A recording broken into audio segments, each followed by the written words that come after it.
Vamos a predicar la palabra del Señor. Abran sus Biblias en el libro de los Hechos, capítulo 5.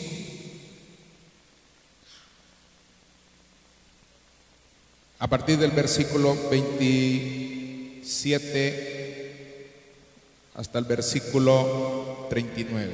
27 al 39. Vamos a leer la palabra, que nos va a servir de base para la predicación de esta tarde. ¿Lo tienen?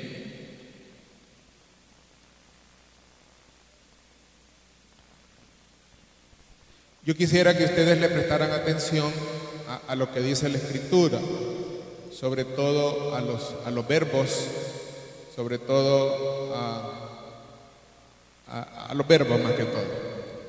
Lo leemos. Dice así. Esta lectura, hermano, tiene que ver, porque no la hemos tomado toda. Esta lectura tiene que ver acerca de que están juzgando a los apóstoles por predicar el Evangelio. Dice así: cuando los trajeron, los presentaron en el concilio, y el sumo sacerdote les preguntó, diciendo: ¿no os mandamos estrictamente que no enseñaseis en ese nombre? Y ahora habéis llenado a Jerusalén de vuestra doctrina y queréis echar sobre nosotros la sangre de ese hombre. Respondiendo Pedro y los apóstoles le dijeron: es necesario obedecer a Dios antes que a los hombres.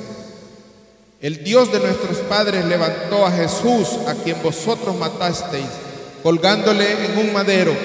A este Dios ha exaltado con su diestra por príncipe y salvador, para dar a Israel arrepentimiento y perdón de pecado. Y nosotros somos testigos suyos de estas cosas. Y también el Espíritu Santo, el cual ha dado Dios a los que le obedecen. Ellos, oyendo esto, se enfurecían y querían matarlos.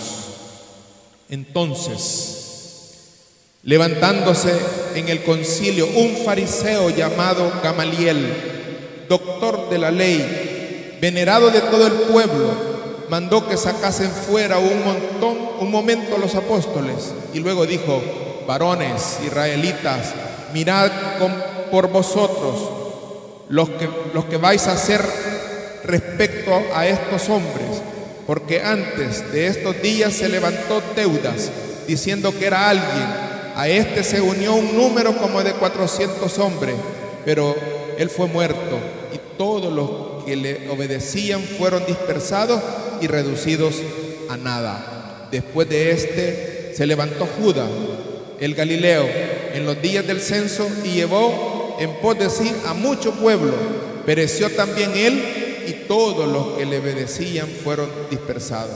Y ahora os digo: apartaos de esos hombres y dejadlos, porque si este consejo o esta obra es de los hombres, se desvanecerá. Mas si es de Dios, no la podréis destruir. No seáis tal vez hallados luchando contra Dios. Oramos, hermano. Amado Dios, te damos gracias por la lectura de esta palabra. Queremos en esta oportunidad, Señor, predicarla en tu nombre. Queremos y necesitamos tu autoridad, la unción de tu Espíritu, Señor, para que en esta tarde pueda correr en nuestros corazones. Sabemos que tu palabra nunca regresa vacía. Están nuestros corazones en esta oportunidad, Señor, para recibirla. Queremos que sea glorificado en todo. Oramos en tu nombre, Jesús. Amén. El tema de esta tarde yo le he titulado la iglesia indestructible. Pero tal vez, mis hermanos, vamos a hacer una dinámica como lo hicimos hoy por la mañana. Cuando nos invitan a algún cumpleaños, hacemos algunas cosas en ese cumpleaños. Se dice que la iglesia se compone de personas que se han arrepentido, que han aceptado a Cristo en su corazón y que se integran a la iglesia. Así que la iglesia somos todos nosotros, ¿verdad que sí, hermanos? Si somos todos nosotros la iglesia, pues dígale a su hermano que tiene al lado feliz cumpleaños, porque usted es parte de la iglesia. Hágalo como una dinámica para romper un poquito, y quiero ver rostros alegres entre ustedes, porque eso es lo que hacemos cuando nos invitan a una fiesta de cumpleaños, ¿verdad? Lo primero que le deseamos es feliz cumpleaños al cumpleañero. Ahora nos estamos felicitando nosotros mismos. Bien, hasta ahí vamos a llegar, ¿verdad? Se terminaron los abrazos.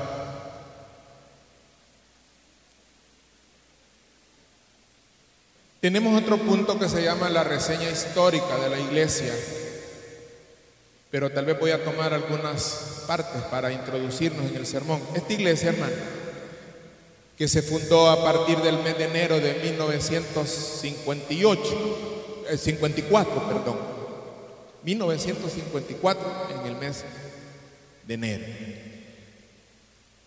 Durante estos 58 años, hermanos, la iglesia ha tenido 13 pastores, incluyendo mi persona.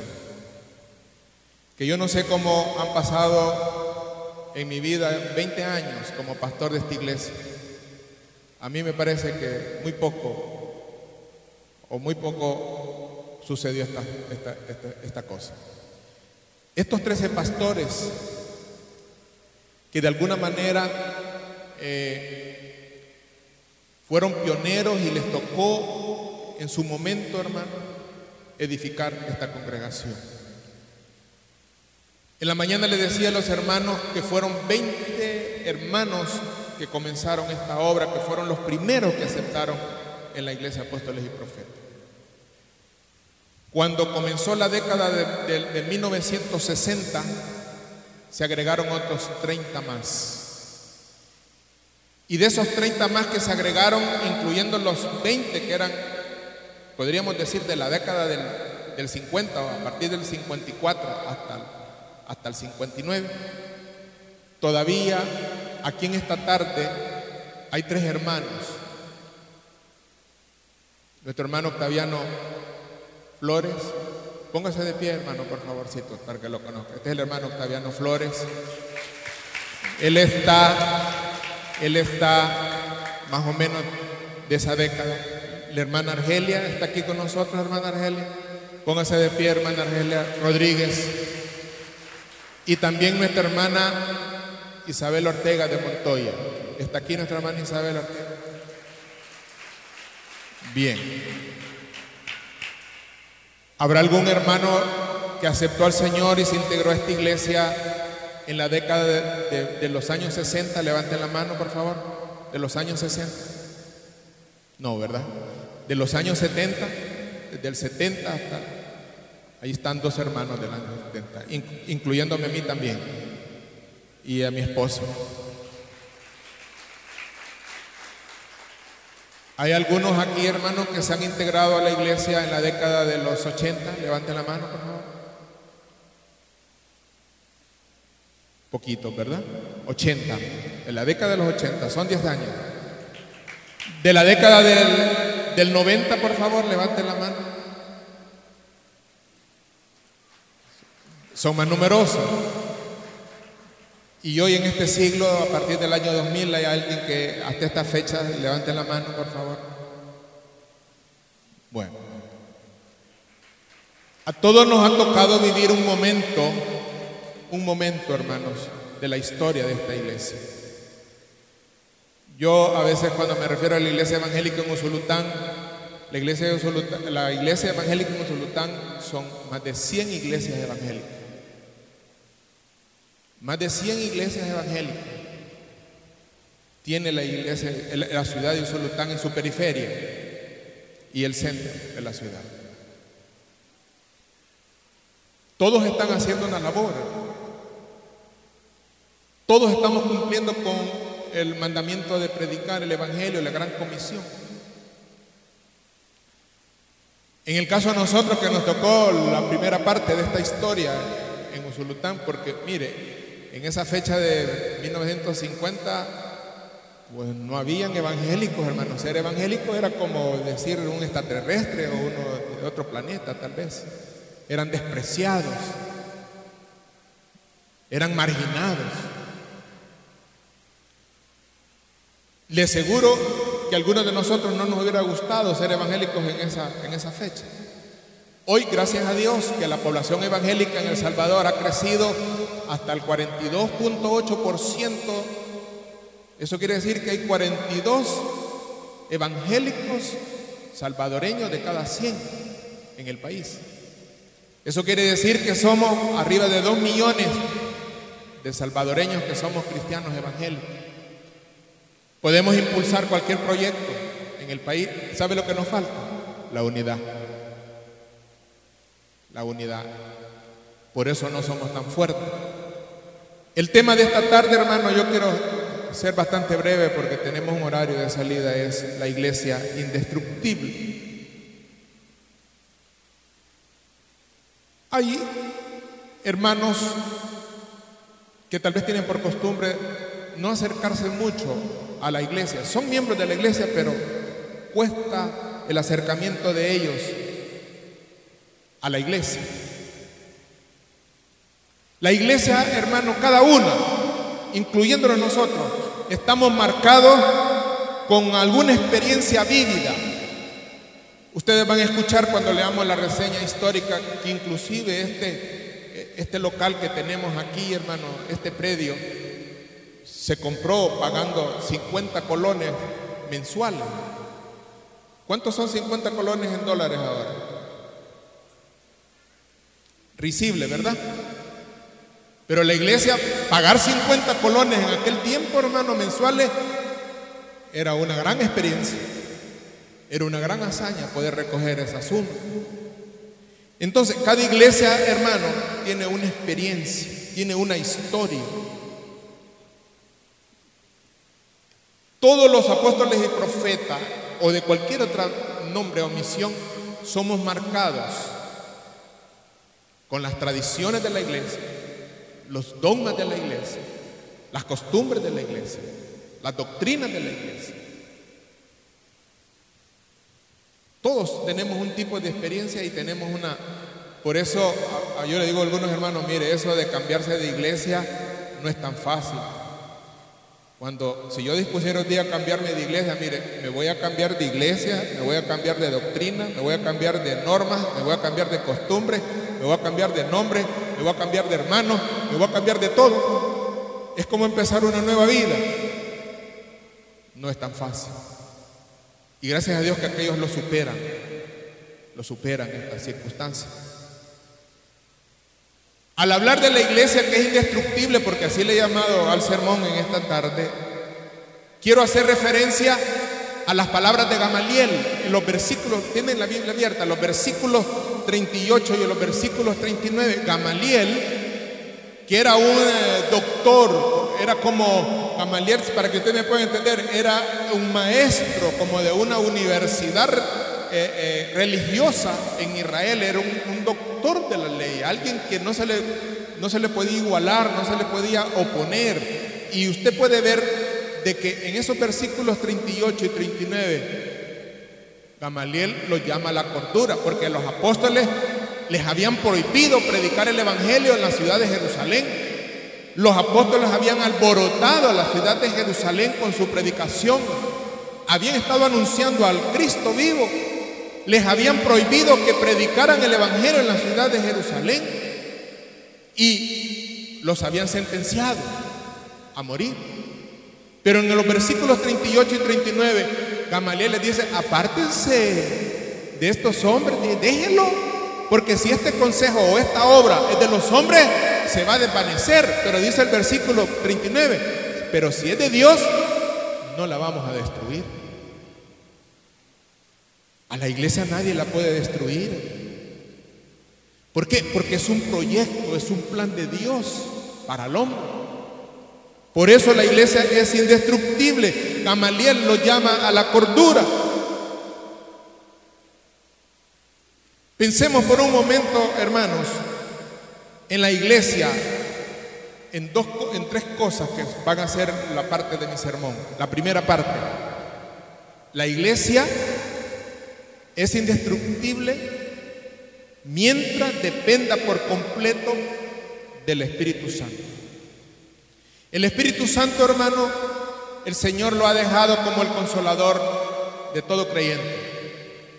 Está aquí, hermano, para guiarnos y enseñarnos no solamente el juicio, no solamente el pecado, sino que toda verdad y toda justicia también. El Espíritu Santo está aquí para bautizar al creyente e incorporarlo al cuerpo de Cristo, que es la iglesia, otorgándole dones para edificar a la iglesia. Para eso está aquí el Espíritu Santo, sustituyendo a Cristo en esta tierra. La iglesia, hermano, no es el resultado de una decisión humana o de un esfuerzo humano. Al principio, hermano, Dios creó al hombre y la mujer y fallaron en el caso de Adán y Eva. Dios instituyó entonces al Estado, al gobierno, y también falló. Por último, hermano, instituyó también la familia y falló. Instituyó por último a la iglesia, y la iglesia espero que no le fallemos. Por la mañana le decía a los hermanos, no hay una iglesia perfecta en todo absolutamente. No hay una iglesia que sea más ni una iglesia que sea menos. Las iglesias evangélicas somos imperfectos. ¿Y saben por qué? Les decía en la mañana a los hermanos, porque la iglesia es una institución por el momento imperfecta, porque es terrena. La iglesia va a ser perfecta cuando sea arrebatada de esta iglesia por el Señor, pero para mientras tenemos muchos defectos.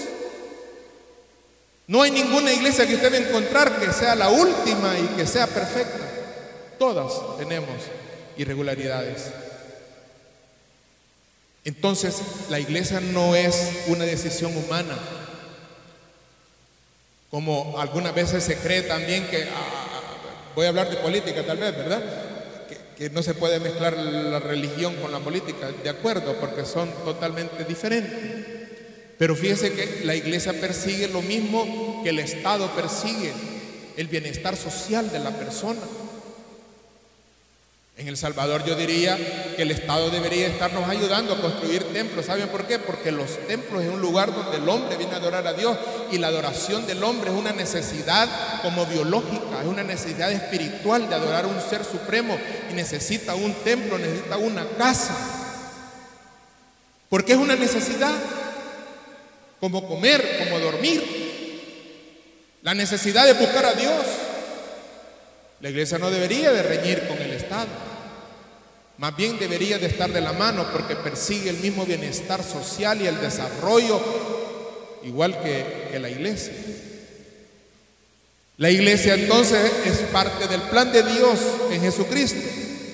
Por eso no depende del esfuerzo humano, no depende la iglesia de ningún esfuerzo, depende de la fuerza del Espíritu Santo.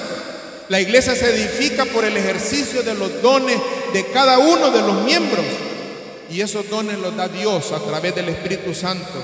En la iglesia toda mujer, todo hombre, toda señorita, todo joven, todo niño, todos somos necesarios, pero ninguno es indispensable.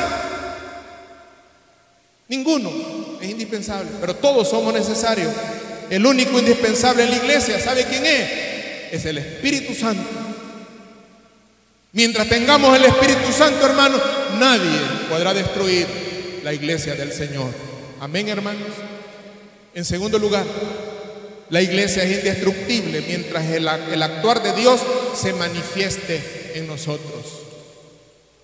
Si el Espíritu Santo está en la iglesia, entonces es de esperarse que actuemos de acuerdo como Dios nos manda actuar. Mire, no vaya a haber una noticia en un periódico que un pastor hizo una cosa ahí mala, si nos sacan en primera plana. Porque los enemigos tratan de aprovechar todas estas dificultades y estos errores, sobre todo de los líderes. Cuando Dios actúa no como nosotros lo esperamos, sino que de alguna forma diferente a lo que nosotros esperamos. Fíjese que hoy en día hay tantas iglesias de esas que se llaman un poco espectaculares, ¿verdad? De esas iglesias donde Dios se mueve de una manera espectacular. Esas maneras que actúan en esas iglesias más bien los cultos son como un espectáculo. Hablan de salud, hablan de prosperidad, hablan de milagros, hablan de expulsión de demonios, etcétera, etcétera. Más bien parece como que esto fuera como un atractivo, tal vez. Yo algo sí he encontrado en la Biblia, hermano, que la única manera de creer en el Señor es a través de su palabra, porque la palabra es la que nos convence a nosotros, la palabra es de Dios es la que nos ha cambiado. Cuando lo escuchamos, creímos y aceptamos al Señor. Pero a veces hay congregaciones, hay iglesias donde montan espectáculos solamente para hablar de milagros. Y se ha hecho un estudio de que la gente no acepta por escuchar testimonios y por escuchar milagros. La gente acepta cuando escucha la palabra de Dios, porque el poder es la palabra de Dios. Dios se hace presente en la iglesia. Cuando nosotros nos reunimos para adorarle, Dios se manifiesta. Cuando nos da el valor de hablar y de poder vivir nuestra fe, cuando Dios nos da el valor de compartir la palabra con las personas, Dios se manifiesta en la iglesia cuando nosotros mostramos una empatía. Empatía, hermano, es el mismo sentir, sentir el dolor de las personas. Claro, la iglesia no tiene recursos porque no es una caridad. La iglesia se mantiene únicamente de los donativos, de las ofrendas, de los miembros.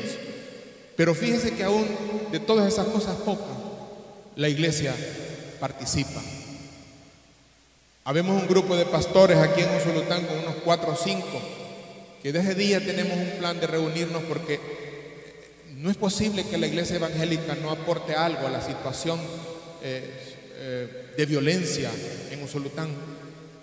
Y posiblemente el otro mes nos vamos a reunir para ver qué aporte como iglesia podemos dar. No sé si será tarde, pero aunque sea tarde, lo poquito que podamos dar como iglesia.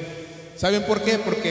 Porque no actúa la iglesia, porque se nos ha enseñado que el mundo es el enemigo de nosotros, y a nosotros no nos importa lo que sucede en el mundo mientras estemos en estas 4 paredes. Pero la iglesia tiene que dar una colaboración a la sociedad, tiene que contribuir. Y una contribución de la iglesia, ¿saben cuál es? Yo pienso que son 2 cosas importantes. A nosotros nos toca orar por los gobernantes de este país.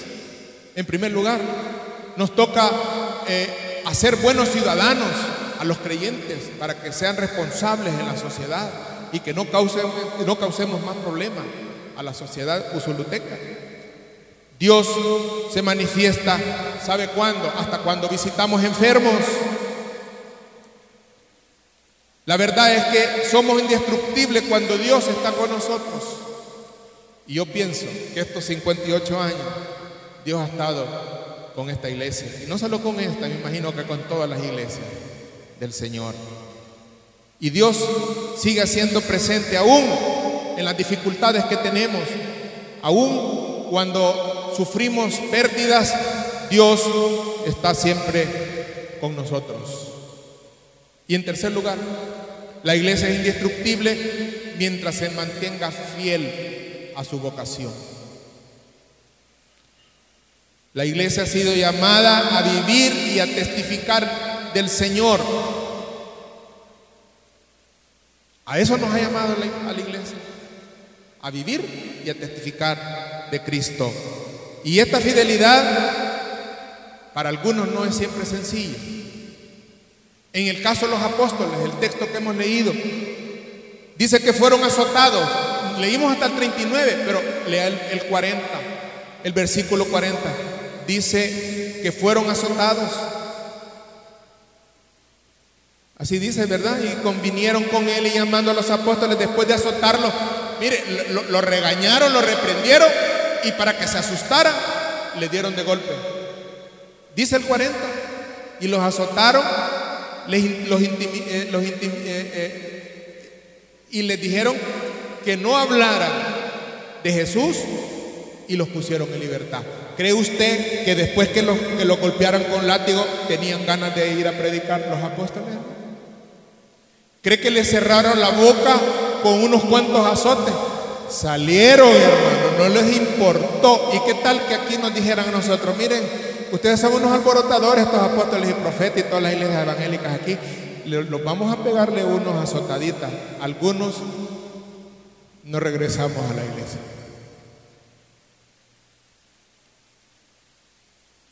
Hemos y debemos de ser fieles a la vocación. Y después en los siguientes capítulos del que hemos leído, hermano, se encuentra la historia de Esteban, el primer mártir de la iglesia cristiana. Esteban fue un creyente que murió apedreado. Esto nos permite ver, este pasaje de la Escritura, nos permite ver que en ocasiones el testimonio viene acompañado del sufrimiento. Yo no sé si a usted algún día le cerraron la puerta de la casa cuando quiso hablar de Cristo en un evangelismo. No sé si algunos de ustedes les han soltado a los perros para que los muerdan. Yo recuerdo hace muchos años, recién venido a la iglesia, me llevaron a un evangelismo a la presa. A mi esposa lo mordió un perro, nos echaron unos perros en una casa, como a las 2 de la tarde. Pero el Señor, si vamos a testificar, espere sufrimiento, dice aquí la Biblia. Tenemos que sufrir. En el caso del versículo 41 de los apóstoles, que después los soltaron, pero los azotaron y los intimidaron para que no predicaran el evangelio. Y estos creyentes se detuvieron. No, si lee el versículo 41, estaban alegres los apóstoles. Estaban alegres porque los habían soltado, los habían intimidado y los habían azotado también. Y salieron y continuaron la misión. Y fíjese, hermano, si usted nunca ha sufrido por la causa de Cristo hasta este día, para aquellos que sí han sufrido por la causa de Cristo, esto es lo que nos impulsa, hermano, esa vocación. No es que seamos masoquistas, que nos gusta que nos castiguen, sino que nos impulsan en la vocación a lo cual el Señor nos ha llamado. Fíjese que hay personas que por ser cristianos hasta la familia los margina. La familia los corre de la casa, la familia los desecha por haber aceptado a Cristo. De esos hay muchos ejemplos. Yo espero